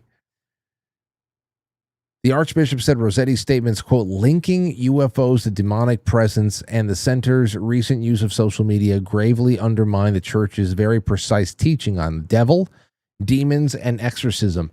That is so odd. That is just odd to me. Why would that? Why? Now, as far as what it is, I should get into the, I can go and find the finer points of what exactly that is and what protocols were not. Maybe it's just so technical. Because on the outside standpoint, we say, well, there seems to be a messaging disconnect here. And for some reason, that is not the broad stroke. That is not the broad stroke that they want painted. They don't want that. They don't want that broad stroked into demons. Why? Why is it? What possibilities need to be kept open? What diplomatic relations are we killing with whatever these things are? But then again, I don't know. I will look into it a little bit more because I got to tell you something else, and I've said it before. The whole one world religion thing, I know that it has been written about many times before, and that, you know, even if you take those fabled letters of Albert Pike about the three world wars and what it really all means, and how the overarching goal is to bring about that final ascendancy of Lucifer, I really don't see. Perhaps you can make war between religions. That's pretty easy to do. I mean, just from a practical standpoint, that's a lot easier to do than creating a one world religion or creating something that brings people together when you can't even get the Christian world to unite. That just doesn't do anything for me. From a messaging standpoint, from the white papers, yes, it's out there. It's a stated intent, and there's plenty to bite into. But still, what do you guys think? I can't wait to read. Listen, I'm going to go read it, and I'll come back with some information here because I want to know more about. The actual ritual. I'll tell you about it. I'll take some excerpts and stuff like that, but I want to know about that shit. And for him to have to go to Egypt to be, I wonder where that little piece of lead was. You know? He was talking about being exorcised at that point, and that it was cast into this little piece of lead on his head. And that you can actually see the entity. He actually referred to it as a demon. So that's what I'm saying. UFO rituals. Are you really talking to some Nordic, or are you bringing? What are you bringing into that room there? What is it? Is it like a box of chocolates? I just don't. I don't get it. But either way, that's what we'll be doing. I'll do a little bit of digging into that too. And if anybody out there does happen to go and get the book and you find anything, say, hey Frank, turn to page so and so. Let me know what you think about this. Interesting. Anyway. Call in if you want, 914-200-0269.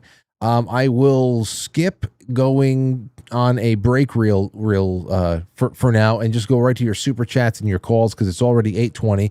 Remember, on Thursday night, we're going to be giving away 2 great prize packages. We've got this Keg Blaster amp from our friends out there at, what is this?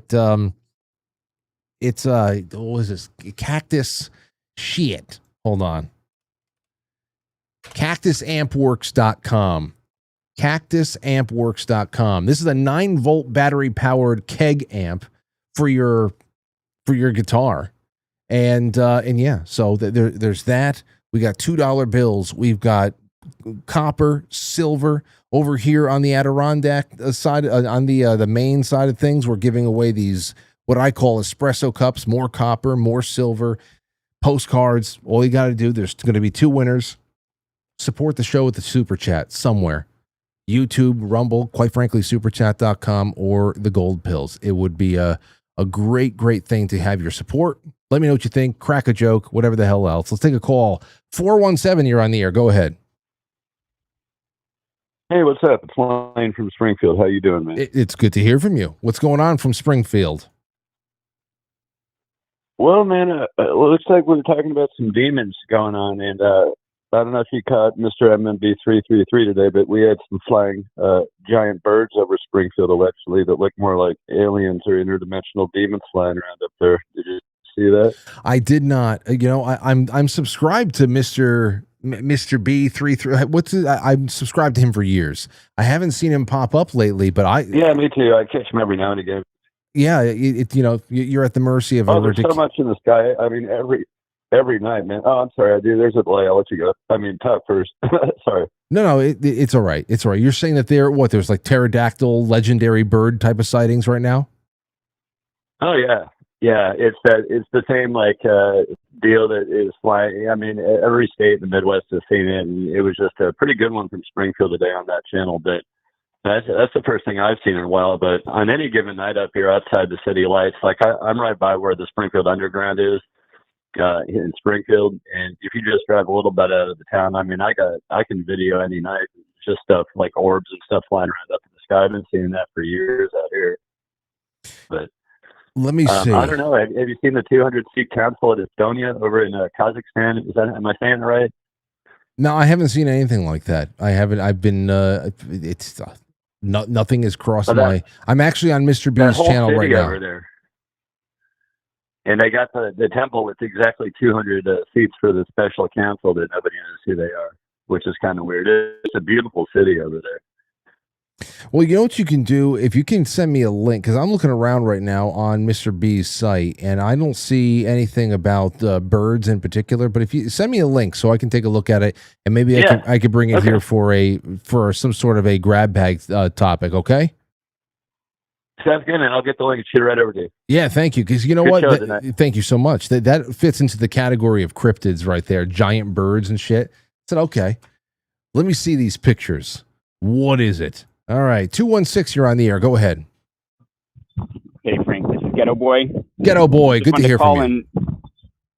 Just want to call and say, every time I hear, and first off, that interview with Leo was excellent, and quite interesting how a demon or daemon or messenger was sent to him, and then he had to get exorcised after he conveyed the message to the military. I know. I mean, I know. That's like they turned him into a carrier pigeon, and then he went to Egypt to get rid of it. I can't wait to read more about that story.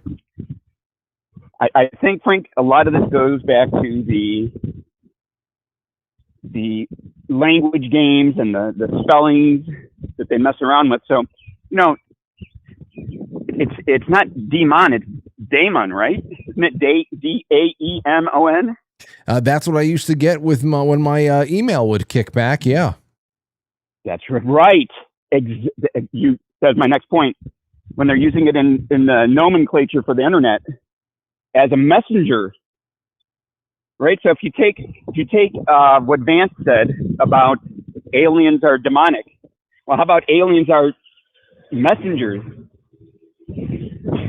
Right? I mean, isn't that it could be. Then it all makes sense. It could be, but when you think about using it in a failed kind of a sense, like what is getting that mailer demon email kickback all about? Well, it didn't go through, unless maybe that's right. Unless of course it went to the wrong place. They called the email server, the communication network. They called it. Yeah, it's and yeah.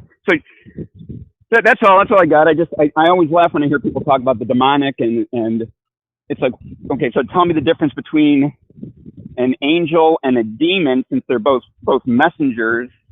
And wasn't that always the approach in antiquity was they were hoping to get visited by the messengers, by the daemons, for inspiration, like the artists and right. That's where the inspiration came from. So it's not. Yes. Whether or not the messenger is good or bad, I guess depends on the content of the message. Yeah, and you know the other thing there, Ghetto Boy, and thank you so much for the call. Those robins are really having a good time in the backyard. Well, here to the robins. You know the American. It had to have been a robin. Something is getting them excited. But I think another thing that is really interesting here is it's the physical nature of a lot of what's coming out. Again, like we said, okay, everybody's going to roll their eyes, or everybody's going to be, rapt attention. I want to know what's coming on. Oh, there's no such thing as aliens. It's only one thing. It's nothing. What does the atheist think? That's what I want to know. Maybe the atheist believes in an expanded universe and there has to be something else out there. Maybe just like their common sense is, well, maybe we're not the only ones. That would be pretty sad, wouldn't it? But aside from all that, I think about things like Timothy Alberino, some of those earlier conversations we had about the war in heaven and how it wasn't mythological, according to him. It was all very physical, very kinetic. We're talking about craft. We're talking about actual weaponry that blasts physical matter apart, matter that is being driven, matter that can crash, things that can be reverse engineered or gifted or something like that. Are we talking about the same stuff? You want to knock on that door, because again, with the Germans and all of the Vril energy stuff, the Thule Society, all of the myths and legends that have come out of that there too, that there was a channeling going on. Robert Sepper would be an awesome guest for this one here too, that there would be a channeling going on, something where technology schematics were given in that kind of remote viewing kind of, arrangement. What if all that stuff really was when the Nazi bell finally took flight for the first time? Is that the first time that we had seen technology like that get recreated since the war in heaven, since that biblical war in heaven? And was it at least the core, the anti-gravitic core of what used to be just standard propulsion, and in a time when those biblical wars were being fought? Because it's all like, hey, build my favorite car, I'll be back soon. I don't know. Build the AI, we need some robot bodies to inhabit. We'll take anything, as you know. Cast us into pigs. Let's take a call from Hector. It's been a while. Hello, Hector. Hey, what's up, Frank? How you been? I'm doing well. It's good to hear from you. What's on your mind? Well, first of all, congratulations. I hear another one's on the way. I am so blessed and thankful. Yes, she on Friday is going to be, I believe, 22 weeks, and she's kicking up a storm. And I'm just continue. Just please keep my family in your prayers, right until we take her home and she's safe and sound and healthy. Just please keep us in your prayers. Will do. Yeah, man. I'm really happy for you. And what are you planning on naming her? You got a name already? Luciana Antoinette. Oh, look at that. Super Italian right there. Yes. My grandmother's middle names for my grandmother, and Luciana, I think we were thinking it went really nice with Aurora, even just chronologically. Yeah, that's a beautiful name. Yeah, Luciana. Yeah, Luciana. So I know you've been having a lot of these podcasts on demonology and aliens, which is pretty interesting. I started reading the book Orthodoxy and the Religion of the Future with Father Seraphim Rose. And so he's got pretty good insight as far as like that goes. I think from what I've gathered, the religion of the future is going to be, I think, just think about it. If the future religion is going to be sort of this universal ecumenistic religion, it has to include everyone, even people who are currently atheists. So how are atheists going to get on board with the religion? Is they believe in aliens, and aliens are these supernatural beings, right? So yeah, I think at the end of the day, that's kind of like that's where they kind of like wrote ahead. as far as you know, alien stuff goes. Hector, I had that. I was laughing with Jay Dyer once about this stuff here too, just from the standpoint, forget about all this one world religion, Illuminati, Project Bluebeam stuff. Just from a very normie level geopolitical headline junkie kind of a standpoint, when people go and wail about Christian nationalism, I just think that that's hilarious in and of itself, because what central Christian body do we have that is cohesive enough to make any kind of a national platform? That in itself is hilarious. That I don't even know how you can collectivize a Christian national. I understand what maybe the projection is, but the idea that you can even collectivize that much to turn it into a cohesive political movement is ridiculous. Yeah, it's definitely ridiculous, but it doesn't mean they're not going to stop. They're going to stop trying. Right? I know, I understand. It's propaganda when it all comes around to it. But it's when you widen it out even more into a one world kind of a situation, it gets even a little bit more out of reach, I think. Yeah, but even within secularism, you could say that there could be way more cohesiveness than, like you said, with Christianity, because in Christianity you have like basically all these schisms, right? And how are you going to unite all these like, heterodox churches? Now, my point of view, of course, is orthodoxy is if we are going to have any one Christian nation, it's going to have to be under Christian orthodoxy, but because it's the most cohesive out of all of them, but at least that's my point of view. But as far as the one world religion, I think it's, the whole eschaton, or the final days. I think we might even be at the cusp, but who knows? It could be another 100 years. Who knows? It's just like we're still being prepared for that, and until it's like prime, until we're ready to accept it, I think it's still going to be in the works.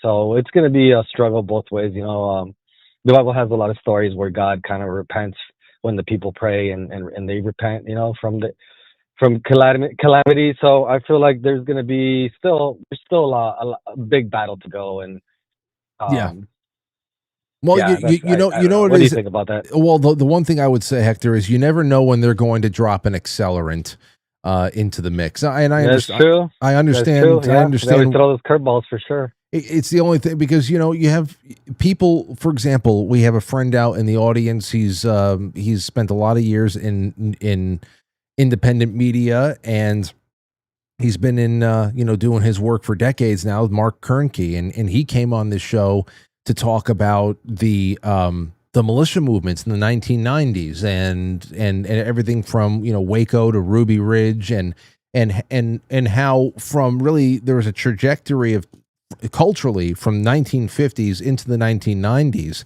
where people really saw that there was a rapid degeneration and degradation of American civic life, and that this was going to quickly turn bad. And of course, along the way, you think about living in the 1980s, and to think that some people were seeing the writing on the wall in the 1980s, and think about how we would gladly take the 1980s culture right now over what we have. But even then, perhaps it was on a little bit of a downswing with little blips and dead cat bounces and all that shit along the way. But really what you have is you have 9/11. You have, of course, 2008. You have 2020. There are all these little things that come along the way where you think that, well, on this trajectory, we only have a few decades left, and then something moves it up a bit. I still think that, as bad as things can be, or how the the forecast really is, I'm with you. There's at least 100 years. There's unless the world is going to shift on its axis, like Ben Davidson says. I think he's coming back on the show sometime next month. If it does shift on its axis, if there's an axis to shift on. That would be quite a big shakeup, physical one like that. That's assuming that we are on a tilt and on this global or circular thing. But yeah, I mean that's a different question. But I know what you mean, though. It could even be something more like metaphorical, you would say. Like you said, you were mentioning, it's just like all these little milestones, right? And people were seeing it in the 80s, but it's like people who maybe were seeing ahead of time, and they were the minority as we are now still. But even now, you have way more people, you would say, Oh yeah. kind of kind of paying attention, you would say, to things that people wouldn't pay attention to before. Yeah. So in a way, like, you would want to go back to the 80s, but if you think about it, most people were living in ignorance, just like get your goy slop, and it was just like we gladly took it and we gladly had it, and now it's like we question it, and It's a great point. yeah, It's a great point, Hector, because you'd be making that distinct. You would have to take that choice of, okay, well, you're going to go back and live for a little while in the 80s over there and enjoy a culture that had a lot more freedoms, that treated people like adults a lot more, that was a little bit more lax here, there. The national security state obviously got jacked up on steroids after September of 2001. See something, say something. We started going through some major years of propagandizing and all that shit. But at the same time, you go back to try to take a little vacation from where we are right now, and you realize you're living with people who are of higher moral character and a lot more civically cohesive and all that stuff, but their trust level is so high up there, and you would never be able to tell them what is coming our way and what we need to prepare for without them burning you at the stake, because they think that you're absolutely out of your mind, and that our government would never lie to us about this and that. And Dan Rather only has our best interest in mind. Walter Cronkite would never do that. He's our uncle, for Christ's sake. That's what they would. That's how it would always. That's the trade off. So it might just be a vacation. You couldn't go back and just live knowing how you are right now. You couldn't go back there unless your entire being is just about leaving Easter eggs for people that would change events down the line. I don't know.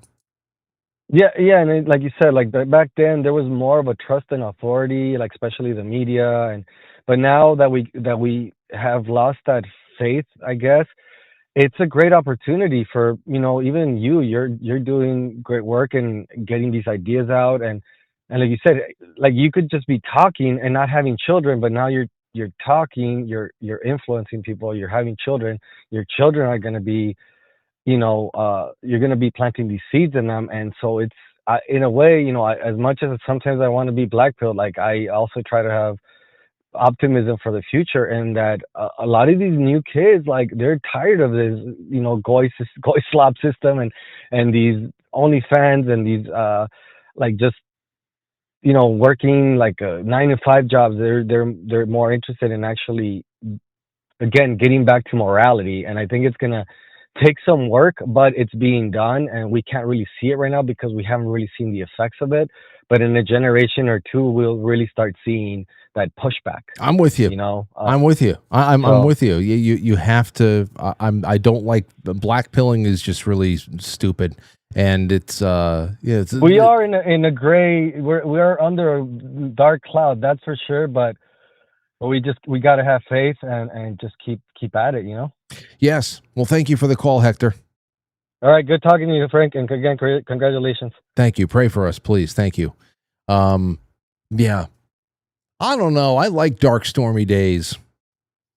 There's something about a dark, stormy day that makes me feel alive. Like, all right, where do we go next? I'm in the alleyway. Meet me in the alleyway. We have to have a meeting. Meet me in the pub. There's a lot there. Let's get to our super chats. Jay Britz, thank you so much, my man, for a hello. Road Trip 70 says, send in Mark Levin and Cruz and Huckabee. Where? Send them in where?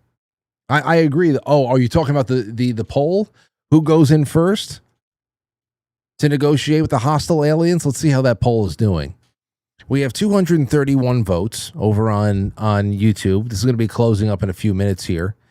231 votes, 37% says, please, if aliens turn out to be hostile and we have to pick who's going to be the first party to go and negotiate. What delegation are we going to send over there to negotiate with these hostile aliens?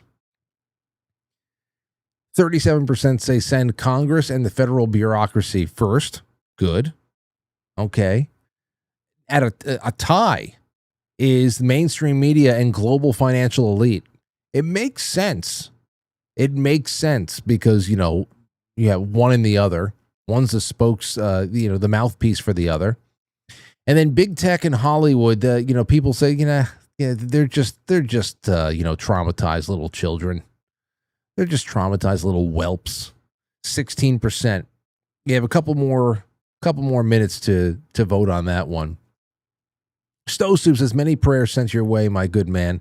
Thank you, Christos. Thank you so much. I appreciate it. Paul, a few hours ago, said, Frank, fantastic show last night. Kevin was a great guest. Can't wait to hear from Leo tonight. How'd you like it, Paul? Keep up all the great work. Just wanted to send a little love to the show. Take care, Paul. Fantastic. And another thank you to D. Zorol last night, who sent in a super chat right at the tail end, and I wasn't able to shout them out until we were in the end credits, which we have a new end credits tonight. We have a new end credits tonight. We're getting into that summertime feel again. So I hope you enjoy it. It's not anything crazy. I'm just saying it's been freshened up a little bit. All right, over on Rumble, we have Nephilim says, cheers, Frank. It's always a great show when you have Leo on.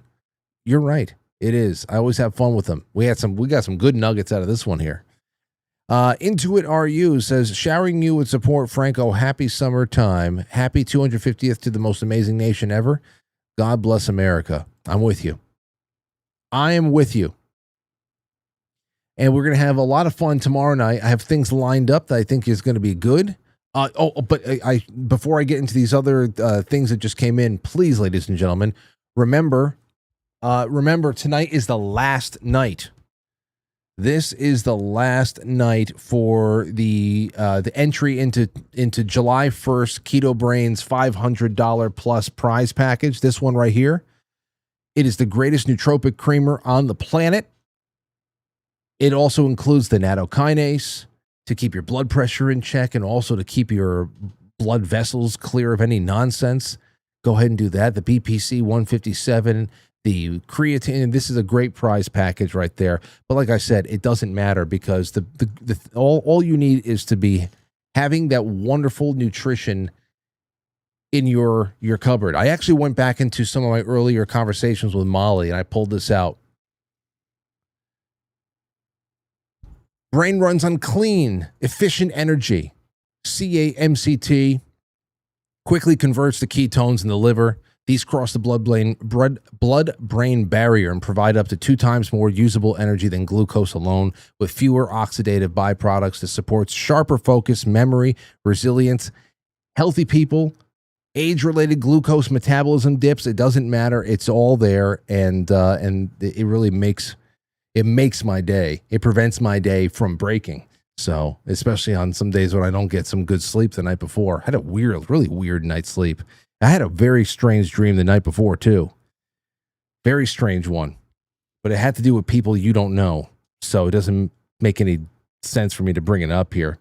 Anywho, use promo code June on ketobrainz.com and get in on this big raffle that we're going to send out either tomorrow or Friday, whatever the hell it is. It'll be good. All right? I promise you that. I can't wait to see what Molly gives away in July. All right, guys, that's all I have for you. Real quick through Pilled. Thank you, Steve, Stevely, Tommy Jekyll, Ginster, Silly Boar, Corey J. These are all people who are signing up. Every last one of these super chats are another chance at winning some of these on Thursday night. All I do is give shit away, and it's a lot of fun to see who the winners are. Tommy Jekyll, Empress, Tommy again, Salty is live on Keto Brainz. Yes, it is live again. The electrolytes are live. I'll talk to you about that on the flip side. I'll go full bore with that in July. Empress, Amethyst Cat Vesper says, please throw me into the mix, Frank. You're in. Tommy J again. And Sean Joe. That's all we have, guys. I appreciate everything that you have sent me. All the thoughts. And tomorrow we have a lot of different things that we're going to be doing. Hey, here's some good science for you, though. I think that is really incredible. I was reading this before, and it's from Instagram, so you know it's good. A single hit to the testicles can cause 9,000 units of pain, comparable to fracturing 3,200 bones and the pain of giving birth to 160 children all at once. Okay? So I just hope that the ladies out there will appreciate this real science and just be grateful. Just be grateful for everything that men put up with. Single hit to the testicles. 9,000 units of pain. What is a pain unit? I don't know. I just learned about it today. So, top comment, a man wrote this. And so what if he did? Another top comment, there's only 207 bones in the body. They find new bones every year. Have you noticed that? Whose son made this post? I don't know. What the hell is this one? Oh, Lauren sent this one to me. Look at this guy. This guy is sitting on, I don't know what the hell's going on over here, but this guy in the UK, he has somehow retained 3,000 acres of land in England, which is, who is his family?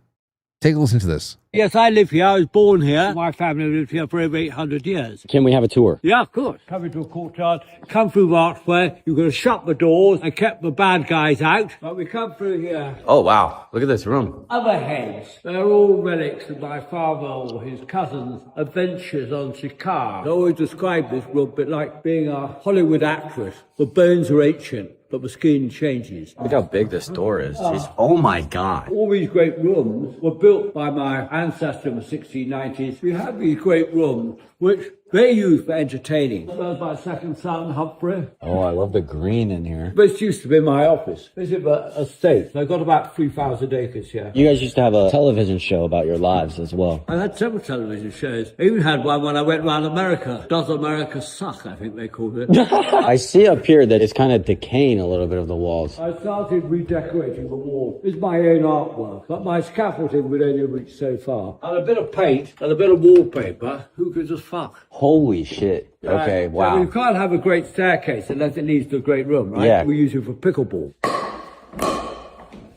I mean, this is where you're sleeping, Callum. How old is this bed frame? This bed's about 1600. Probably one of the oldest beds still slept in. I think it's a 10 out of 10, this bed. I like how the tub is the center of the room. And a bit of a drawing room. It's a glorious room. You go swimming in that pond? Yes, that's our swimming pool. No lifeguard on duty. No health and safety crap. We have quite a few ghosts. Good ghosts, bad ghosts? One bad one. They wake up and they're being crushed by chains. We have this long passage to go down. Yeah. As a little chap this big, it was absolutely bloody terrifying. And I used to just run fast as I could to get from here down to the end of it. This is our bedroom. I can say I sleep in the same bedroom I was born in. And my father died in. Goodness knows how many people have been born and died in this bedroom. Okay, where are we going? A nice lookout to see your enemies approaching from. Yes, very feminine, this landscape. That's me when I was young and handsome. You're still handsome. How old are you, by the way? 73. You're a young man still. This was what we called the night nursery when I was a boy. I was asleep in this room and I woke up. There was a girl halfway up my bed. I thought it was my sister Angela. So I hit her. And of course my fist went right through. And so I hid under the blankets. And then I put my head up and then I saw this girl standing there looking at me.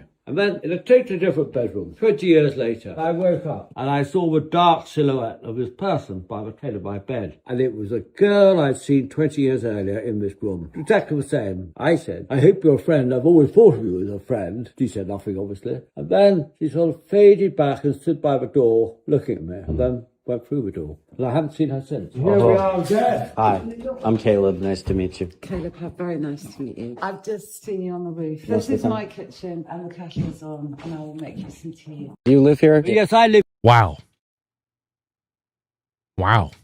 I mean, the ghost stories are crazy, but you have to imagine that's going to happen over the course of 800 years. What the hell's going on with my computer? All the monitors are switching up again. They're shrinking and expanding again. What the hell's going on in this room?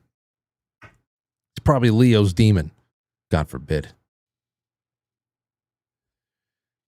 Anyway, I'm telling you, man, after watching Clarkson's Farm, for anybody to retain 3,000 acres in England, I have to imagine that is exceedingly rare.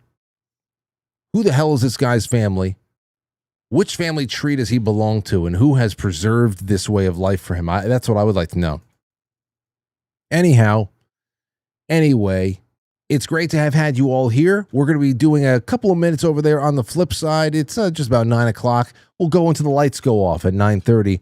We're just going to be reading the general chat, listening to some music. We're going to do some joy scrolling, all that other stuff. And maybe tomorrow night or so, or Thursday night, we will be able to get a drum jam in on the drums in the other room. I have not set it up right now, but we'll do that. If this is your first time watching, we are live weeknights for the last 20 years. 20 years. So I'm very happy to have you here.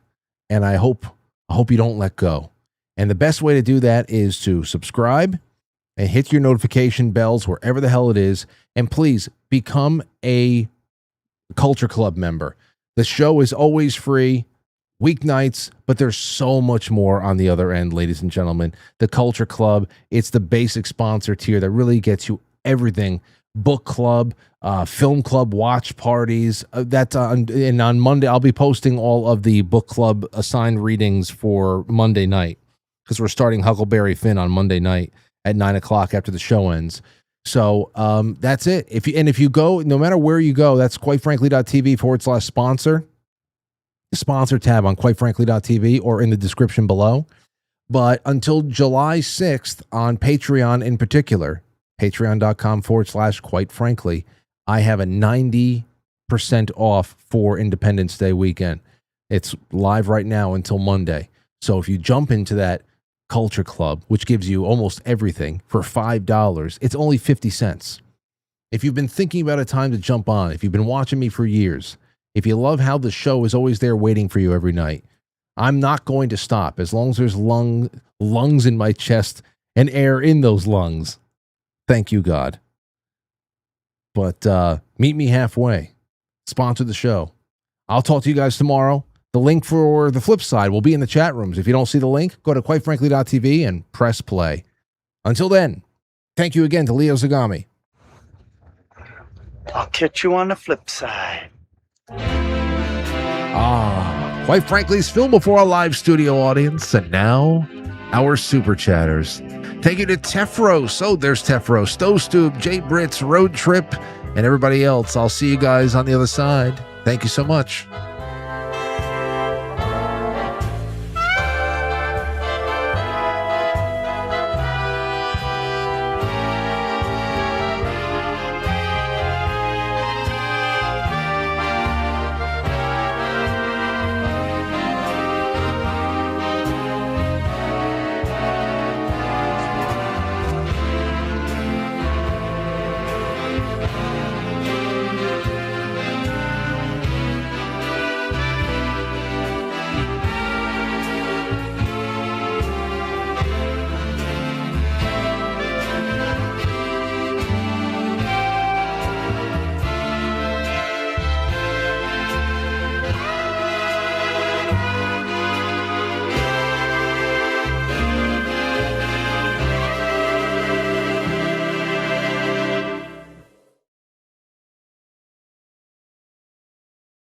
Losing his mind. And I'm reaping all the benefits.